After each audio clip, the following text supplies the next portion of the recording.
Tara guys, samahan niyo ako, magluluto uli ako ng pagkain namin sa kahoy. At ito nga pala, habang ako'y nagkasalang ang aking kanin at saka ang aking sinigang na baboy, ay mamimitas ako ng mga panghalo. Kasi paluto na yung kanin ko, tapos kukunin ko yung puso ng saging, ihahalo ko dito sa sinigang.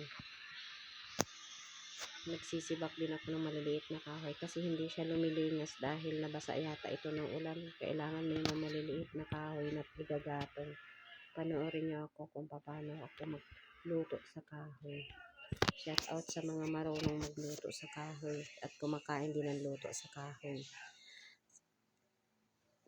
Nagluluto ako ng tanghalian namin, maaga ako nagluto. At ito na nga guys yung puso na aking pipitasin para ilahalo sa sinigang na baboy.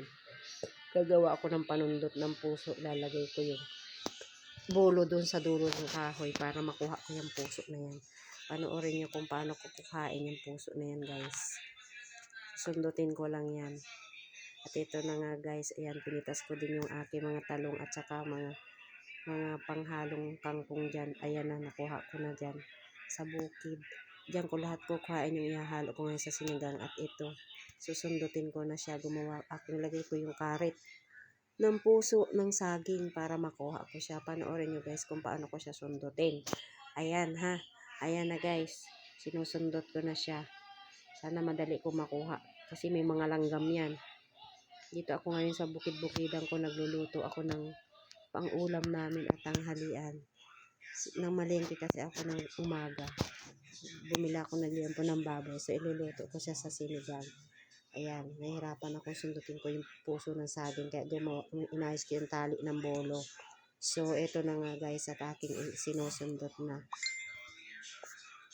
para makuha at ihalo sa sa sinigang yung puso na yan.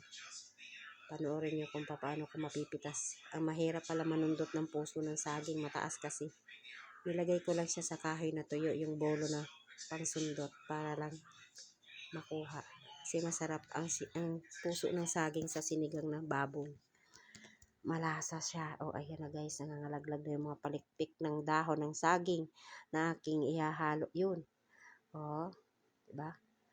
Nakuha ko na yung ibang dahon, yung puso hindi pa nalalaglag. Tingnan nyo at makukuha ko din yan.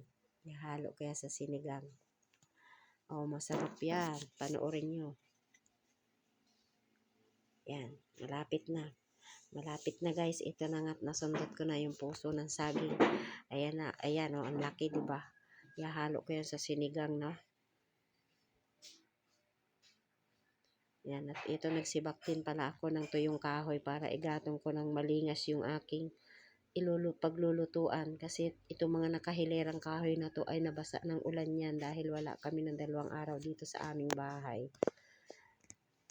Napabayaan namin nabasa ng ulan. So ayan, magluluto ako ngayon gamit itong bagong kahoy na sinibak ko na tuyo na kasi malingas to. Panoorin nyo guys kung paano ako magluto sa kahoy at paano magputol ng kahoy. Yan, ganyan ako kasipag. Hindi ako gumagamit ng gasol pag nasa bahay ako. Although meron kaming lutuan, di ba? Pero ayan, nagagatong lang ako sa kahoy. Tuyo na yan eh. Makikita nyo rin guys, nagpuputol-putol ako ng maliliit na kahoy. Yun kasi yung pinaka ko pag pampalingas ng apoy. Siguro yung mga sanay sa bukid at sanay magatong, alam nila to. Ayan o. Yung maliliit na yan, puputulin ko yan ng pinakamaliliit guys. Siya yung ginagatong ko sa ibabaw ng kalan para malingas siya. Yan, maliliit na yan. Maiigsi lang ang putol. Para malingas yung aking gatong yan. Tapos, para madaling maluto. Kasi tuyo yan. Galing din yan. Din sa bukid, binilad lang namin. Naulanan kasi yung aming kakahoy na stock. Dahil, siyempre, pag malakas ang ulan, wala namang tahob na trapal tong aming mga kahoy. Kaya, ayan. Basta, kumuha ko ng tuyong kahoy. Ngayon siya kung igagatong para magluto. Pinutol-putol ko ng maliliit.